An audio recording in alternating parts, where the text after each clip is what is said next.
I'm nervous to interview my boss. My heart's going like a million miles an hour right now. I've never done Facebook Live.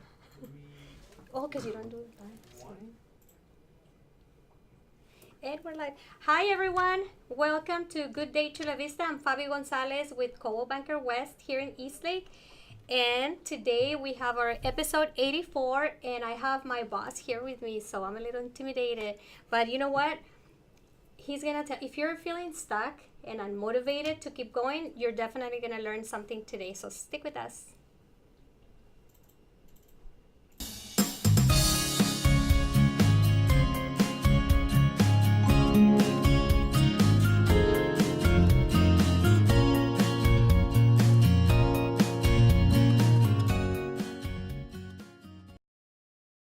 Whatever you want. Janitor? I don't care. The janitor at Coldwell Banker West. Owner, whatever. President. Oh, whatever you want. President, CEO. Are we back yet? Yes. Okay, so we're back. Adrian doesn't tell us that we're back, but here we are, and I'm here with Peter Mendiola. Yay! Thank you, Peter. Hello. Peter, thank you so much. I've been doing this show. I've had 84 episodes, and you haven't been here ever. I've been waiting to be on. Really? I've asked you like 10 times, but you always ignore me. Because you have all these other shows going on, and I thought he's not going to want to come to Little Good Day Chula Yeah, Vista. right. If I had all these other shows, my heart wouldn't be going like this right now. So Peter's not used to doing the live shows, so he always edits his videos, right? Yeah, because I'm always nervous I'm going to say something dumb or come across not I don't think you can say anything dumb. the right way. So, Peter, the reason I wanted to invite you today, it's because I know you very well. Thank God. I'm blessed to have your friendship. But I know that a lot of our agents here don't know that much about you. All they know is that, you're the president here. So tell us about you. No pressure. He asked me not to ask that, so I wanted to Yeah, I was ask like, you. don't ask that one question. Ask I guess what a better question back at you. What do you want to know about me? Well, about you. Like, tell me about you. Like, how, let's say, okay, I know you're married to your best friend. Yes, Yvonne. Yvonne. When did you meet Yvonne? I met Yvonne in 1999. Uh-huh. How old were you? 20. 20. Wow. And I'm 40. 20, so half of my life. You've been with her. Yeah. We love Yvonne. She's beautiful. She's my boss. That's why you're happily married, because Yeah. you say that, and it's true. So, I have a few questions here for you. Let me see. The first one is, you don't want to tell us about you, but tell us about your first house, when you bought your first house. Ooh. I bought my first house right out of college. It was on East J. It was a condo in Valero. And I bought it for $300,000. 6 months later, sold it for $400,000. Oh, wow. Yeah. So those were the good old days. The good old days. Yeah. Yes. My So first real estate investment. that was the first one. Yes. So see, he started with the condo. Like, I have a lot of clients that they're like, I don't want to start with the condo. I want to start with my dream house. I think you start with whatever you can start with. Right. And you work your way up. Like anything else, I think. Mm-hmm. Yeah, I think people that want to start with the big house, they wait too long. And then sometimes they never achieve that because you think maybe they're embarrassed to start small? Maybe. But you shouldn't. I don't think you should be. Right. I think you buy, hold, buy another thing, hold it. Yeah, it's a long-term Yeah. investment, right? Oh, thank you. So here on this iPad, we can see how we look. I don't know if I want to show you because then you... I'm nervous as it is. I'm like, keep asking me questions. The awkward silence makes me more nervous. I'm getting all Makes you hot. okay. So now, a lot of my friends and a lot of realtors, a lot of you guys that talk to me, I know that sometimes you get unmotivated and you think, well, when you see someone that's successful, and it happens to me too. When you see someone that's successful, you always think, oh well, they were born rich. Their parents gave them the money, or somebody started their business for them, and they get I think that's an excuse, and they use it to be, to discourage themselves to keep going. But the reason that I wanted you to be here is because you started from scratch this company, right? Mm-hmm. And so how did you start thinking about starting this company? Did it happen step by step, or did you see the big vision that it was going to be this big? I'd be lying if I said I saw us being this big. I think every day that I come into the office or think about our companies, it's almost like I'm still in shock. I go to manager meetings, I'm kind of like, whoa. Or even office meetings, or even the potluck we just had, and I look around the room and I'm always like, whoa. I mean, even now I'm sitting here with you, and I remember stalking you for all those years and being persistent and literally like, why not, Faby? Why not this time? And every time was a different excuse. And I thought that when you said, if you ever open an office in Eastlake, I'll be there. And I thought that was just a nice way of you saying no. But no, then here we are.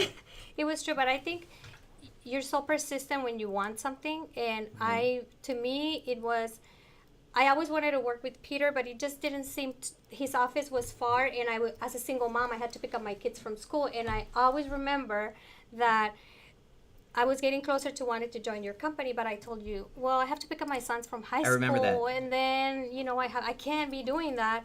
And right here, I live across the street from the high school, and my office is down the street. And then the next day, I get a call from you, and you're like, okay, I have somebody that's going to pick him up and take him to your office. I tried. I remember that. I was like, no, Peter, I can't move. I was like, no. But to see that you were willing to go that far to get me to join the company it was flattering, but to me it was also an example like, dang, that's why he's growing. He's willing to think outside the box to make it happen. Do you do that with everything?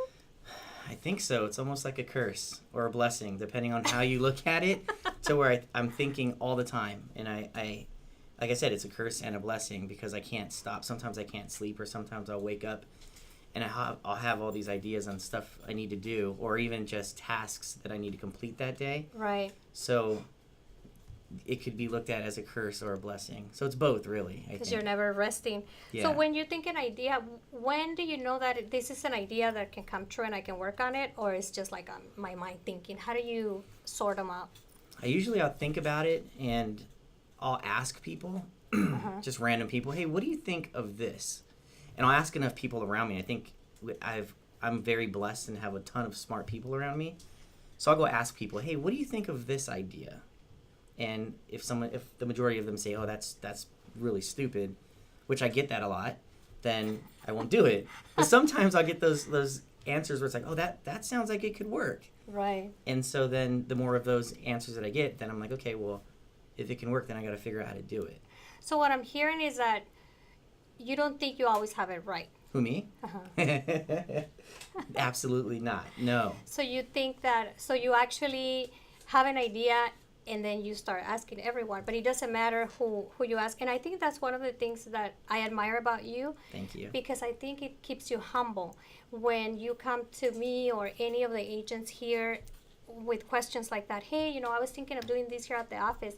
The fact that you care what we think and the fact that you care of getting more ideas from other people, I think you end up with sometimes more ideas than what you thought of because you're open.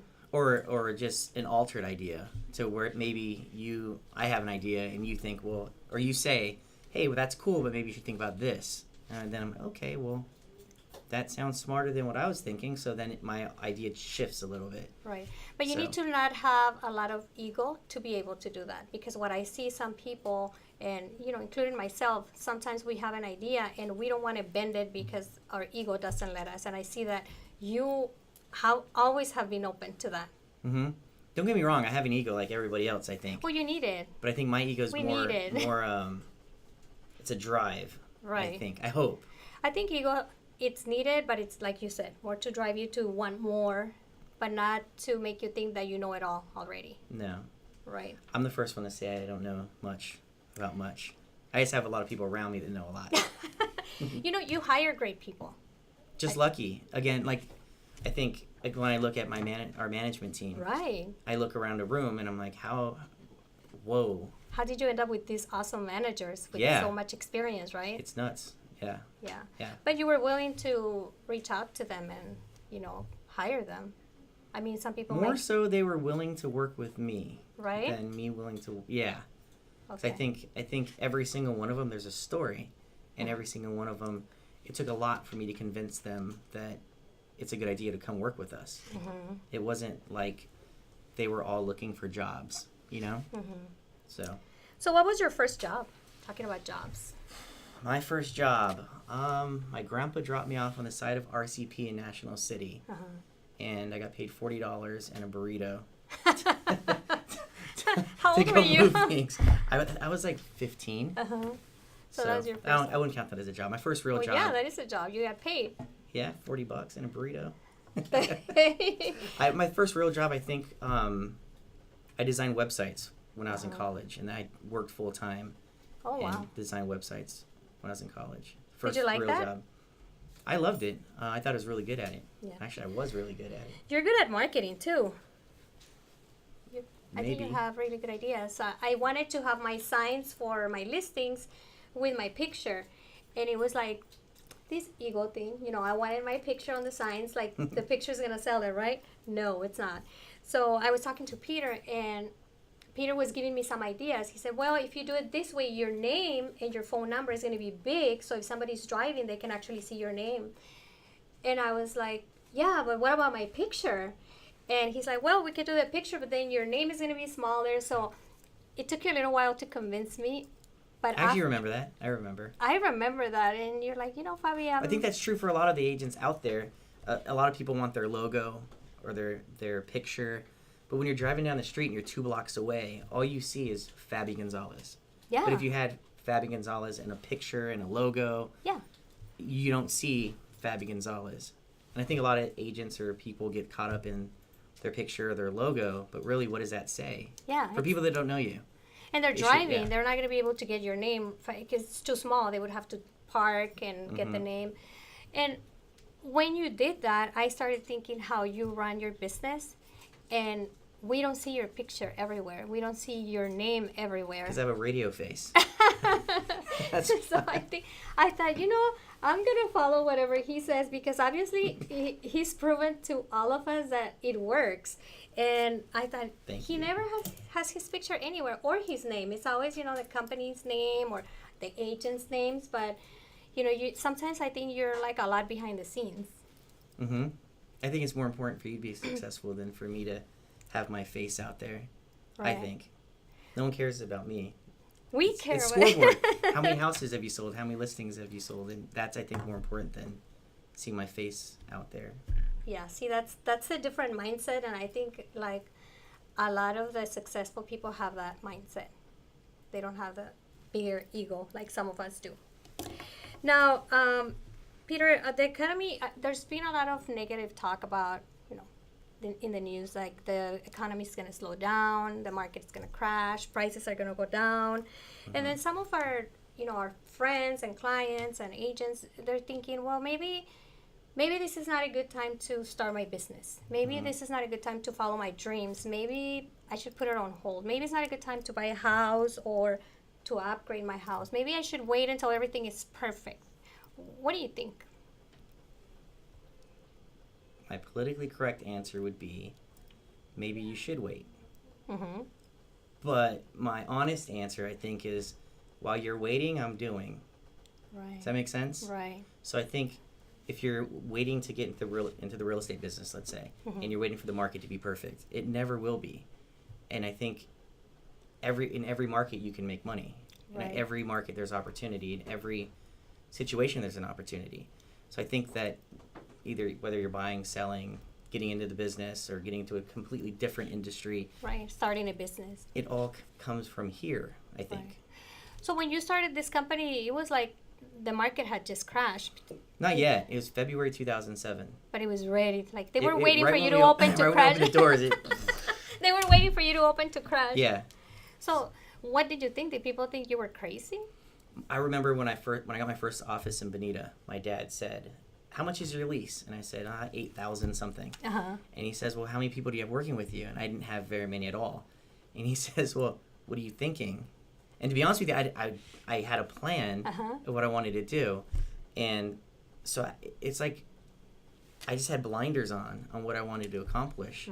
I didn't listen to everything outside of... To all the negativity right or there. The doubt. Yeah, I mean, I remember I got a call from another real estate owner 6 months into it. And this was the summer of 2007. So for those of you that remember that, it literally went boom. Yeah. And I remember an owner of another company called me and said, "Hey, how are you doing?" And I was 28 years old, Super young. And super, like, very focused. And he says, how are you doing? And I said, I'm doing awesome, thank you, because I felt like I was. And I didn't know any different. I didn't know that not everybody was growing, not everybody was working really hard. So I said, I'm doing really good. And he said, well, let's not lie to ourselves. Let's be honest. No one's doing really good right now.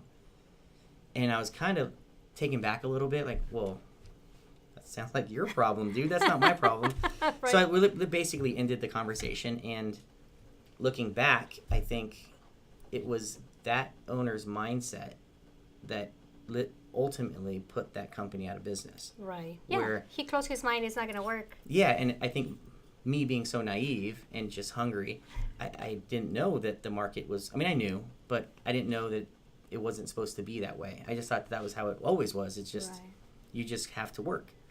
So it's your mindset, and you attract what you're feeling and what you believe. I always think that you attract what you're feeling, and if you're fearful, you're going to attract everything that you're thinking. It's going to go bad. Yeah. Don't get me wrong. I mean, I'm scared every day, and I think that drives me. Right. Doesn't matter but it doesn't stop you.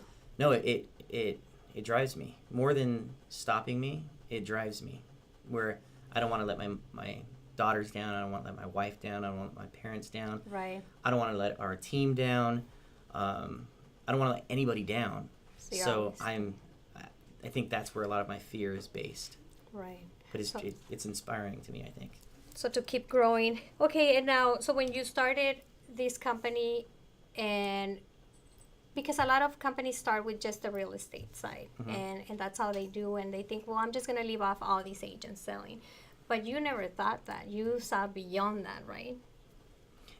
You talking about with Point Mortgage? With Point Mortgage and escrow, and just growing and staying competitive. Yeah. So were you scared? Like, okay, I'm going to invest all this money in all these other companies? I don't know if I was scared or if I'm scared today. I think, well, I guess I just answered it. I'm scared all the time. Right. I'm nervous all the time. But you go for it anyways. Yeah, I might look crazy from the outside looking in, but if you talk to most of our managers, they know that I don't make a decision without a spreadsheet. So it's like every risk is calculated to where it might look, that's crazy. Why is he doing that? But it's already been calculated out in my head or in a spreadsheet. Right. To know if we do this, this will happen. If we do this, that'll happen. So just taking the fear and letting it drive me. Right. And sitting down and doing your numbers and actually looking at everything that could go right or could go wrong and being prepared for both. Yeah. And I actually wrote a business plan back in 2006 for everything we're doing in 2019. Really? Yeah, it's pretty crazy. So I still say it, like, yeah, I did that. So you had the vision. Wow. I guess, I don't know if it's vision as much as it was just, there was a lot of luck and a lot of being surrounded by the right people. So I can't take credit for all of it. It's just... I don't think it's luck. I don't think you're just born lucky. There's a lot of people that... I think it's more like you see it, you believe in it, you have faith, and you stay humble and work for it. Because Peter is somebody that works every day. He's always here. Sometimes I ask him, like, what are you doing here? And he gets mad and like, well, I work here too, you know? Like... You ask me that every time I come in. Every time like, I work here, Faby. Why are you asking me why I'm here? Yes. I am. I'm obsessed with it. Maybe that's a word that I should use. I have used that word. Well, I'm obsessed with what we do. You're passionate about it. So your passion keeps this going. Yeah. Maybe. Yeah. So that your passion keeps... Because you're always thinking outside the box. You always come up with... When I talk to Peter, he has like another idea. And he's always asking. So whenever I talk to you, you're always like, oh, I was thinking of doing this. I'm like, does he ever stop thinking of all these ideas? But then I think we try to do most of it. You do. I think. You do. Every time you come up with something, then the next thing is like, okay, there it is. Boom. There it is. Yeah. And you have a great team of managers. I kind of want to see who's here, Peter, because I've been so into the questions. I forgot we're on Facebook. That I forgot to. Okay, let's see. Are we still live? Yeah. Okay, because right here is saying play, and I don't know why. Yeah. Okay. Want to make sure we didn't lose everyone. Okay, so we have Jesse. So right here, I get to see who's here and the questions they're asking. So I have Jesse Angeles. Yeah, of course. Monica Vasquez. She's another realtor from Keller Williams. Hello, my dear. Benjamin Mendoza. Peter, you're looking as good as me. Reynaldo Torres, hi, good day, Chula Vista. Sal Aguilera, ask Peter what is the one thing he dislikes about being the owner of Coldwell Banker West and Point Mortgage. He better not say working with Sal Aguilera. Working with Sal Aguilera is the worst. He's such a nice guy. He's so thoughtful. The worst guy to work with ever in the world. Is there anything Love you you, don't Sal, like I'm about joking. working here? Who, me? Uh-huh. No, this is a dream come true. Are you kidding? It's like I'm living my dream. So what's there to be mad about? You know? And it is, it shows in your face every day when you're here, the way you act, the way you talk to everyone. Carolina Palafox, hello. Esperanza, I agree. The right marketing design is so crucial. Eileen, you are humble, Peter. You rock everything. Big time. Thank you. Jennifer Davidson, Peter, do you have any suggestions for time management, balance of family, life, work, volunteer work, church, etc.? Wow. Include your family. You'll see my daughters running around here when they're not at school or soccer. At meetings, my daughters come and they'll talk. Or even the video I did this week, Alyssa pushed me out of the way and said, when I own the company, I'm changing everything. I saw that. I was like, that was genuine. She literally said that. Right, I love that. So I would say include your family in everything. I recently found a task manager for my phone. I have an iPhone and I downloaded a task manager so that every time I had a thought or have a thought, I write it down or I type it in my phone and then I will assign it to somebody or I assign it to myself and I put a due date so I make sure that I finished what my mind started. Right. Yeah. So and then you also are very involved with your kids, like in the soccer. Were you coaching for a while for them? A long time ago. Not anymore? No. They're way too good for me to coach anymore. They got too big and too good. His organization is called Peter Mendiola. That's the truth. I would ask you, Peter, can we do this? Can you ask my wife? Well, I work hours, I get to feel good about myself being in charge. After work or before work, I don't have any control of my life at all. You just follow what she has. Whatever Yvonne tells me to do, that's what I'm doing. I don't even know if she's watching, but she's watching. Somebody told her I said that. Good job. She's going to watch this video later. Okay, let's see. Diana de la Torre. Hi, Faby and Peter. Peter, with all due respect, you have a beautiful smile. Thank you. Let's see. We have Nikki. Nikki, Oscar Morales, Martha Garcia. And who else is here? Watching from Coronado. I'm watching from my desk at Coldwell Banker West. Shh, let's not tell our boss that you're on Facebook. Martha, hi from everyone at California Preferred Escrow. Palm Springs saying hello. Sal Aguilera, Peter, and Yvonne, they're the best bosses ever. Thank you, Mika, Sal. watching from Eastlake. Jennifer said, love your honesty about, their balance. Okay, so what we do is we go back later and answer all the questions here. Okay. But, okay, let me see, because I know I had another question here. Do you think this gets people motivated when we talk about success? I don't know. I hope. Okay, so we went over. Okay, so people like you that are always thinking of ideas, like I always get curious to know what is their morning ritual. When you get up in the morning, what is it that you do? I guess I should be honest. I'm not the motivational speaker guy or the guy that listens to Tony Robbins, which I think that for people that do, awesome. I don't. I think I'm like most people. I get up and I'm like, all right, let's go.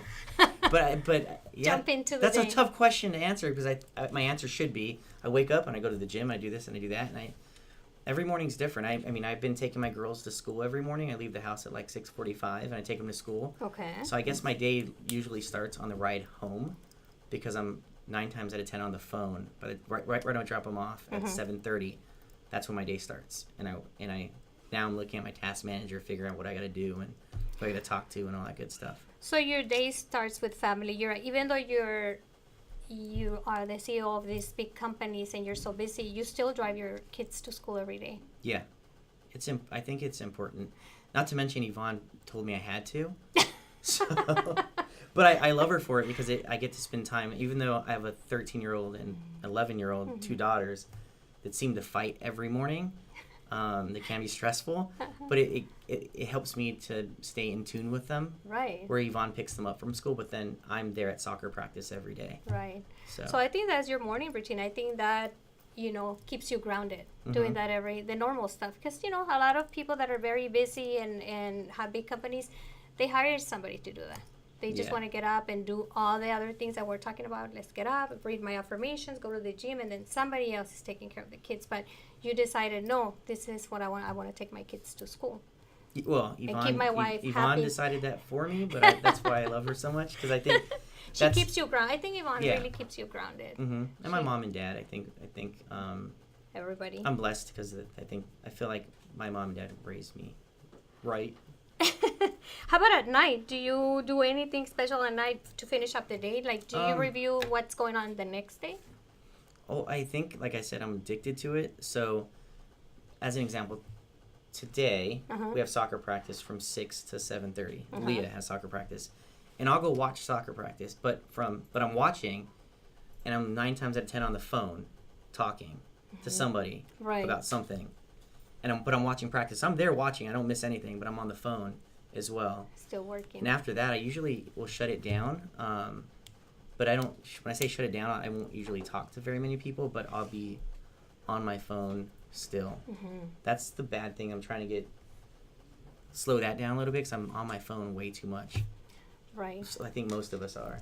I think so. I think that's the way we communicate. That's the way we keep in touch with the world, and that's the way you. I don't use my computer anymore. I don't use my computer. I don't have a desk. I don't have an office. Everything is on my phone.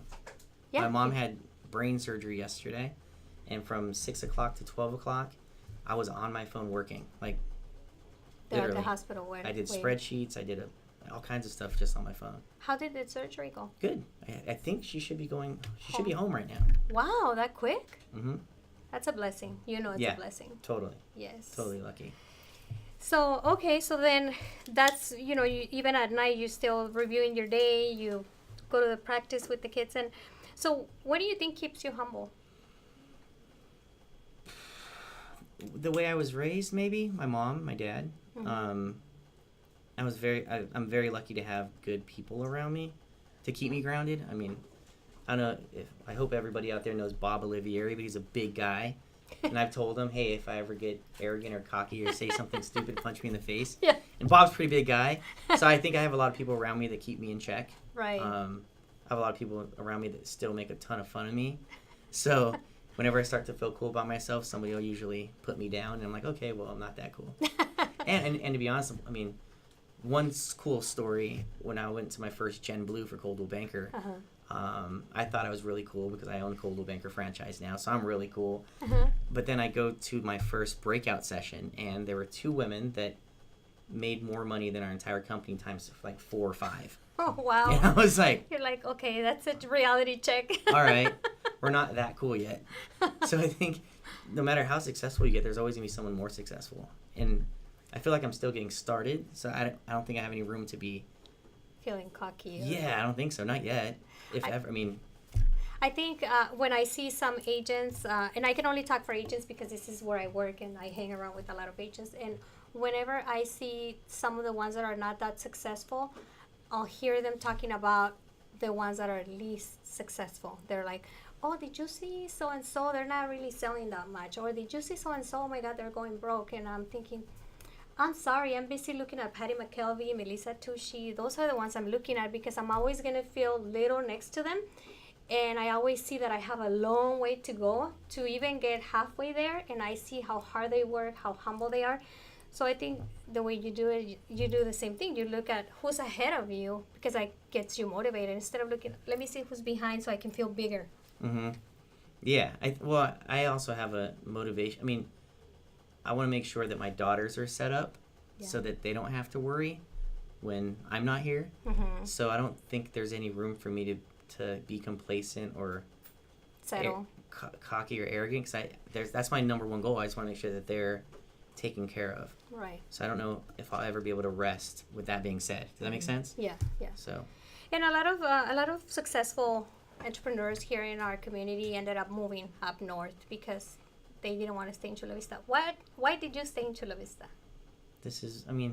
I grew up in National City. And growing up, Bonita and Chula Vista were all the rich people lived. Right. So. So here you are. Yeah, I made it. Yeah, I'm like, I love where I live. I love our love community. where we are, so why even move? Let me see who else is here. Carmen Jaro, we are glued to our phones. I work my business from my phone. Sergio Palomino, te mando el acuerdo para entrar. Oh, Sergio, he wants to join our team. Leti Hueso, hello everyone. Hope everyone is having a great day. Let's see. She's watching from Murrieta. And then Mika, he has the best parents ever. Yes, very lucky. Jose Melara said, I know that guy. Do you know Jose Melara? He's a title guy, I think. Okay.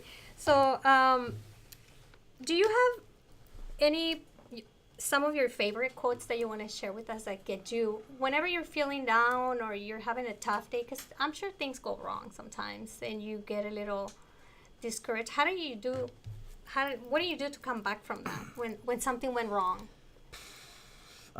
Great question. I didn't have that question here, so he couldn't practice it. Well, I didn't practice any of this stuff. Remember, I'm like a procrastinator. I read it like 5 minutes ago. I think for me, if I'm being 100% honest, I'm 40 years old, so that means I grew up in the 90s, right? Right. And so in the 90s, I listened to a lot of hip-hop or rap. Uh-huh. And whenever I feel like I need to get going, I try to remember what it felt like to be 15, 16, 17, 18, and where the whole world felt like it was ahead of you, you know? Mm-hmm. So when I listen to music from when I was growing up, Tupac, and sorry, but yeah, it's the truth. Uh-huh. When I listen to that music, which is pretty much every day, I'm like stuck in the 90s. That makes me feel like I'm still that kid that I have to hustle in order to be successful, you know? Right. Yeah. So there's no giving up, there's no quitting, there's nothing, and you know, there's no dwelling on stuff. It's just how I felt then is how I feel now, you know? Mm-hmm. Can't let the other stuff get in your way. You know, I don't know Peter, if that answers that correctly or not, but well, that's actually, me. it That's does me. because they say that if you want to attract good things, whenever you're having negative feelings because you're depressed or upset or, you know, whatever you're feeling, that you have to get the feeling to change and feel joyful, and then everything else on the outside will fix itself. And what you're telling me is like, well, I go back to that music because it gets me there. And you're not doing consciously doing it, but that's exactly what you're doing. You're like, okay, I feel this way. Let me listen to this music because that gets me in the other mood. It gets me like for me, I say it's game day every day. Yeah. So if any of you guys played sports, every day is game day for me. Right. So it's like I wake up, all right, let's go. And I don't know. But don't get me wrong, sometimes I wake up, I'm like, I don't want to go to work. Yeah. Well, or I don't want to do this. Right. But I just have to switch gears and go. Right. I don't know. Everybody gets tired, Peter. You're human. Yeah. So do you have any quote from your parents that that helps you whenever you want to feel too big or want to slow down that you can remember and share with us?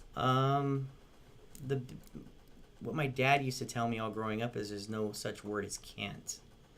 So whenever I would say I can't do this or I can't do that, and 9 times out of 10 it was like I can't clean the car like that, or I can't pick the weeds like that, or whatever it was. I can't get an A in that class. My dad would always tell me there's no such word as can't. That's not part of your vocabulary. And now, hindsight, obviously I'm 40 now, and now I look at it and I'm like, man, that's such a cool thing to tell a kid, because if you ingrain that in them from a young age, you'll just start to think that way. Right. And I think, like, tell me I can't do something. Tell me. Tell me I can't do it because then I want to do it. Then I want to do it and I'm going to prove you wrong. It's like that chip on my shoulder where tell me I can't. Right. So I think from my dad telling me there's no such word as can't, that's helped me a lot in life. Through your life. Yeah. Do you have quotes that you tell your daughters now? I tell them the same thing. I tell them a lot of stuff, but I get in trouble for saying it on Facebook. So. Your daughters, they're also very humble, and we all know them here at the office, and they come to us and give us a hug, and I'm sure it's probably tough for them to remember all of our faces, so I always try to go to them and say my name so they always remember who I am. They know you. I think because I also say my name a lot to them whenever I see them, but I know a lot of the agents don't feel comfortable approaching them, but they're the nicest girls. I mean, they're brats. I've seen we can be honest, they're brats. They're 13 and 11, soon to be 14 and 12. They're brats. Okay, so Jamie Guerrero, she's there. Yes, you're in charge of you. You're the only one who can make or break your attitude. Agreed. Right? Okay. Well, next time we're going to bring Yvonne, his wife, so we can see the other side of the story.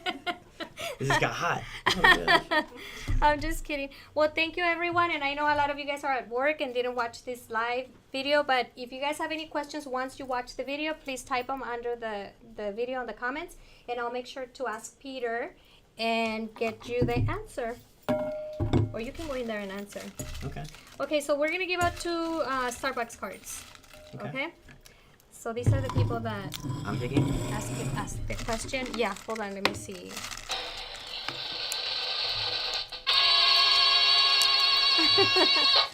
Who is that?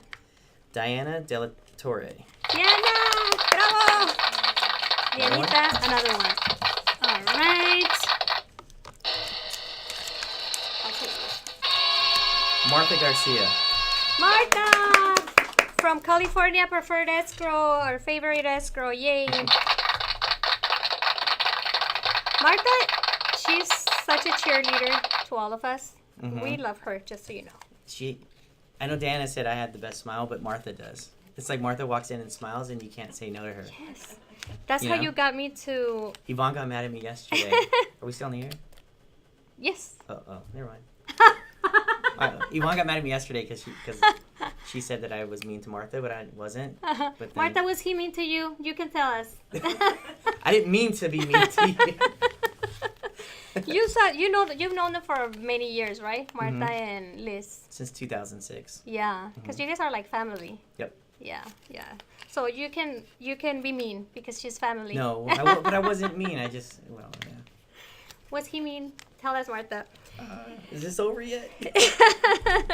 Well, Peter, thank you for opening up and sharing this with us, because I know you always, talk to everyone, but I think it's important for everybody to know that you're from here, from National City. You started this from scratch, and you keep going and sharing with us your motivation, and just for our agents and our friends to see how you're normal, just like everyone else. You just have like an amazing mindset. I think it's your mindset and your drive to get working and your ethics that got you here, and then your passion to keep growing. And I think that you guys can all do that if you really stay consistent and stay humble. But sometimes, we start making a little bit of money, and then our ego gets too big, and then we stop asking. Like Peter's always asking people around, what do you think about this? Surrounding yourself with good people, smarter people that know the things that we don't know, because you always acknowledge that sometimes your managers know a lot more than some of the stuff that you know, right? 9 times out of 10 our managers know more than me. 10 times out of 10 our managers know more than me. So yes. That's how he gets big. He's like Steve Jobs. Yeah. So. Okay, guys. Well, thank you, Peter. And then hopefully we can do this again. Yeah, thank you. Thank you. And see you guys next Wednesday. Bye-bye. That was easy.